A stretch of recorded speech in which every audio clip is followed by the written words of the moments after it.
Welcome to our YouTube channel. In this video, we are going to discuss about the CTET mathematics exam which has happened on 15th of December 2024. This is the set H. तो ये यहाँ पर हमारा जो है set H है. Let us discuss कि कैसे इसको हम टैकल करेंगे. क्वेश्चंस को सारे क्वेश्चन हम यहाँ पर सॉल्व करेंगे. देखिए यहाँ पर क्या दिया हुआ है इसने, अ मेटालिक सॉलिड क्यूबाइडल बॉक्स है, राइट. तो volume of a cuboidal box क्या होता है हमारे पास, LBH होता है. Very simple. पहले आपने ये लिख लेना है और यहाँ पर लिख लेना है वॉल्यूम ऑफ अ क्यूब क्या होगा हमारा, वो होगा A क्यूब. ठीक है. A metallic solid cuboidal form dimension this is melted and recast. तो कभी भी melted and recast का कॉन्सेप्ट आता है तो अपने वॉल्यूम पे फोकस करना है इन अ सॉलिड क्यूब. तो यहाँ से हमारे पास पहले क्यूब का साइड आप निकाल लीजिए फटाफट से.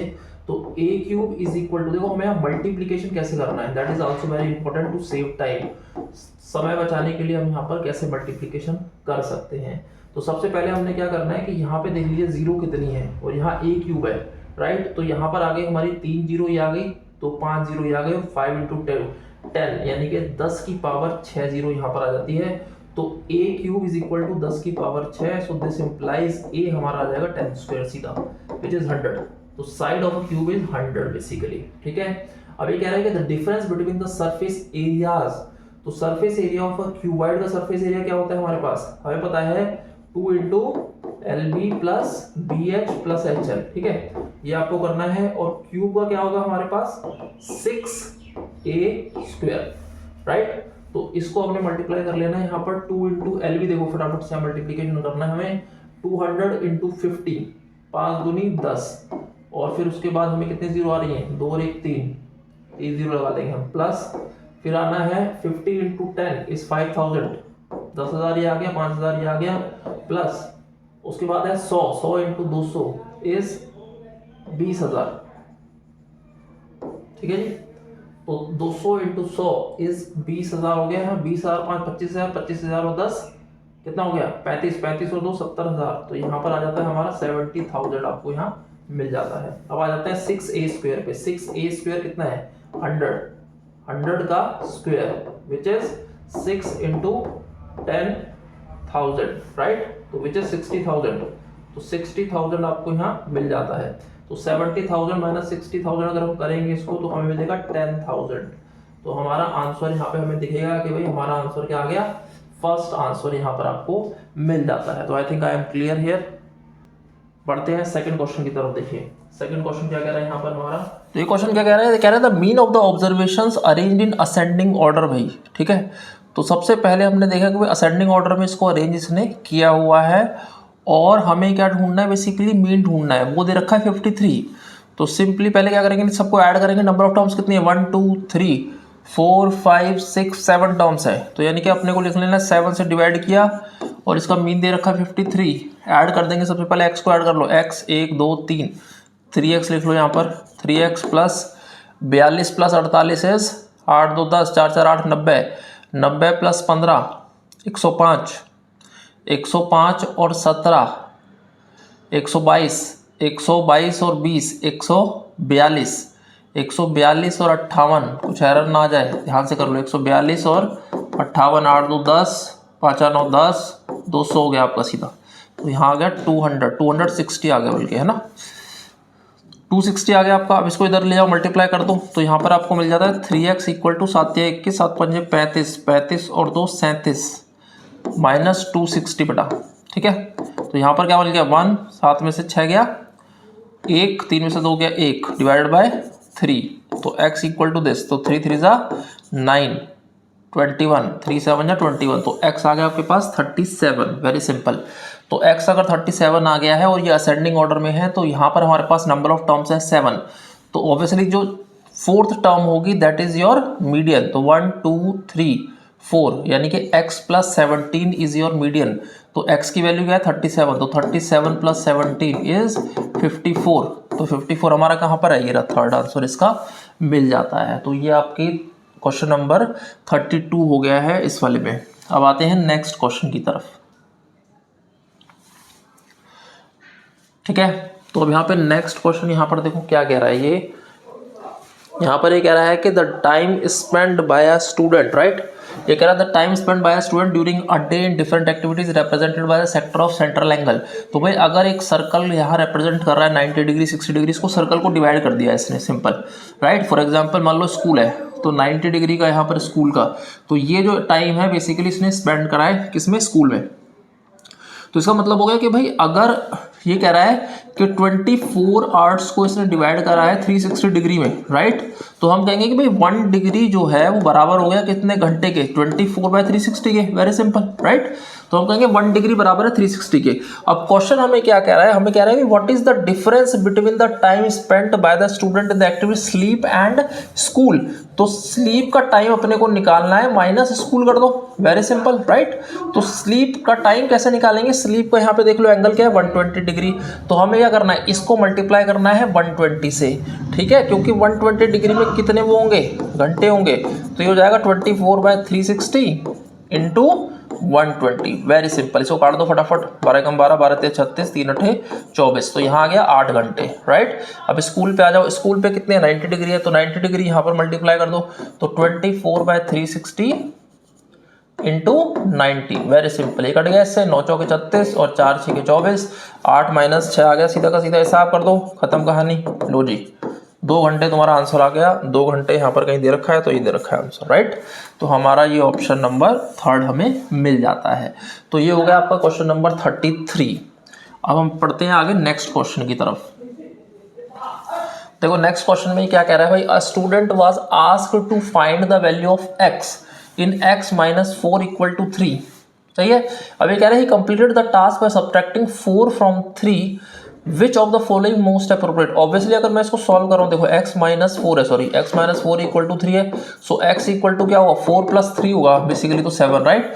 लेकिन स्टूडेंट ने क्या किया, स्टूडेंट ने कर दिया यहाँ माइनस, ये कह रहा है टास्क सब्ट्रैक्टिंग 4 फ्रॉम 3 कर दिया इसने, सब्ट्रैक्टिंग 4 फ्रॉम 3, जबकि यहाँ पर एडिशन का दे रखा है इसने।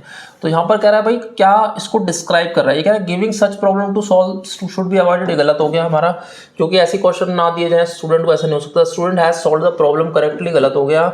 The student has made an algorithmic based error, तो यही सही है।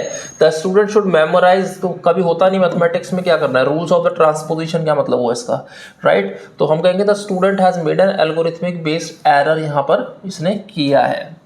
क्लियर है सब लोगों को। 34 हो गया अपना। अब 35 पे आ जाते हैं भाई फटाफट से। क्या कह रहा है क्वेश्चन नंबर 35, ये कह रहा है कि which of the following mathematical statement is not true. कभी भी क्वेश्चन पेपर में आता है तो यहाँ पे ये फोकस करना है कि इज ट्रू दिया है, नॉट ट्रू दिया है। ये कह रहा है कि every multiple of a given number is greater than और equal to that number. Every multiple of a given number is greater than और इक्वल टू दैट नंबर। तो ये तो ऑब्वियस है भाई, किसी भी नंबर का जो मल्टीपल होगा वो तो उसके बड़ा भी हो सकता है, ठीक है। अब आगे आ जाते हैं, the number of factors of a given number is finite. Obviously यहाँ पे फाइनाइट दिया, ध्यान रखना इस चीज़ को भी, इनफाइनाइट नहीं है, फाइनाइट है। तो ऑब्वियसली जो फैक्टर होते हैं किसी भी नंबर के वो फाइनाइट होते हैं। जैसे कि 6, मान लो 6 का क्या फैक्टर हुआ, 2 3 6, 3 1 3, तो यहाँ पर ये फाइनाइट नंबर आ जाते हैं अपने पास। अब ये कह रहा है कि every factor of a given number is less than और equal to the given number. ये भी बिल्कुल ठीक है। यहाँ पर अगर आप देखोगे तो इसका जो मैक्सिमम फैक्टर बनता है वो 6 बनेगा, लेस देन होगा या इक्वल टू होगा। अब ये बचा fourth, every factor of a given number is always greater than, तो ये तो चलेगा नहीं ऑब्वियसली, तो ये गलत हो गया आपका, राइट। तो इसका मतलब है ये आंसर तुम्हारा ठीक है। तो आज क्वेश्चन नंबर 35 आपका हो जाता है। आगे बढ़ जाते हैं भाई। ये कह रहे हैं which of the following the most appropriate way to introduce experimental probability to 8th graders. ये कह रहा है कि भाई एक्सपेरिमेंटल प्रोबेबिलिटी 8th ग्रेड के बच्चों को पढ़ाने के लिए क्या चाहिए, defining experimental probability on board and giving example. तो ये क्या, ये प्रैक्टिकल एग्जाम्पल है, नहीं है। Tossing a fair coin several times and noting down the outcomes, ये सबसे सही आंसर है इस क्वेश्चन का, क्योंकि सॉल्विंग स्टैट्स बेस्ड ये तो चलता ही नहीं है। Giving example of many outcome based events like tossing a coin, example देने से नहीं होगा, मतलब वर्बली किसी को एग्जांपल दे रहे हो स्टूडेंट को, तो बेटर है कि स्टूडेंट्स को इन्वॉल्व किया जाए किसी प्रैक्टिकल एक्टिविटी में, जो कि क्वेश्चन नंबर यहाँ पर 2 सजेस्ट करता है, राइट। 37 पे आ जाते हैं फटाफट से। ये कह रहा है which of the following represent the most appropriate reasons of assessment at upper primary stage. अब भाई इसमें सबसे बेस्ट असेसमेंट क्या तरीका है upper primary to identify the individual and specific needs of the learner. Obviously ये होना चाहिए, है ना, कि भाई इंडिविजुअल के क्या रिक्वायरमेंट है उसकी। अगला क्या है, to find out to what extent the aims and objectives of mathematics curriculum have been achieved. तो ये दो काफ़ी क्लोज है, मतलब ये परफेक्ट आंसर बन रहे हैं। इसके आगे देख लेते हैं कोई और ऑप्शन है क्या। To find out whether students have learned a standard procedure to solve a problem. तो यहाँ पे कोई स्टैंडर्ड प्रोसीजर अपने को बच्चों को नहीं रटवाना है। To select students for a competitive exam, ये भी इसका कोई लॉजिक नहीं बन रहा है यहाँ पर स्टेटमेंट का। तो अपने पास जो दो ऑप्शन है, ए और बी, अगर कोई ऑप्शन है यहाँ पर, ये रहा, फोर्थ आंसर हो गया हमारा करेक्ट। तो यहाँ पे अपने को मिल जाता है फोर्थ ऑप्शन। नेक्स्ट क्वेश्चन पे आते हैं भाई फटाफट से 37। ये दोबारा से रिपीट हुआ है, कोई बात नहीं, इसको हटा देते हैं। 38 पर आ जाते हैं।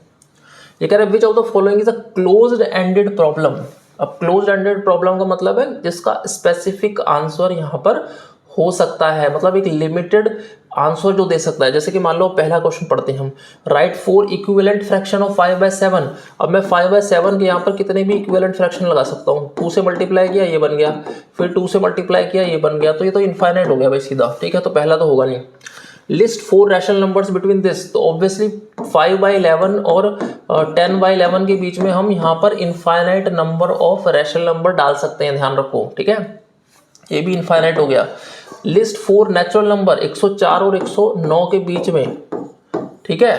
4 रैशनल नंबर, ये लिमिटेड है, 105, 106, 107, 108, तो 4 ही नेचुरल नंबर है। तो हमारा आंसर बन जाता है ये वाला, थर्ड वाला आंसर तुम्हारा बन जाता है। क्योंकि राइट 4 इंटीजर्स लेस देन 5 अगर मैं नंबर लाइन पे लेता हूँ 5 से, तो ये बहुत सारे नंबर यहाँ पर आपको दे देगा। तो 38 में भी जो आंसर है हमारा वो सी बनता है। 39 पे आ जाता है भाई।